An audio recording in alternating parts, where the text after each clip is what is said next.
ladies and gentlemen, citizens of the forgotten streets, voices that were never invited to the table of power.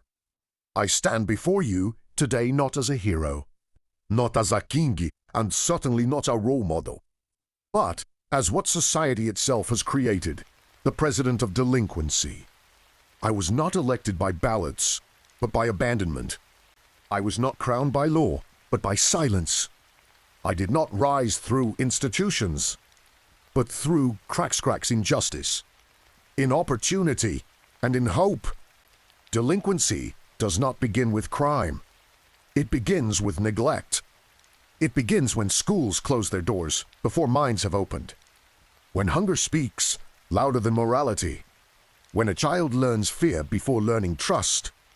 I did not invent this world. I inherited it. They call us criminals, and sometimes they are right.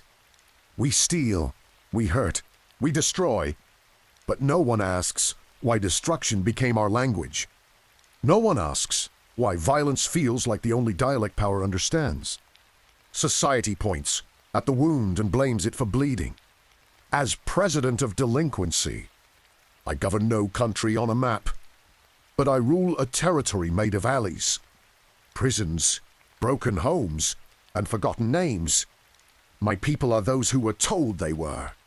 Nothing long before they ever did. Something wrong. My flag is not cloth, but scars.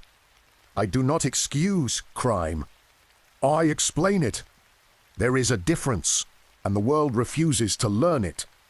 We were taught that money is worth more than dignity, that success matters more than empathy, that survival justifies anything.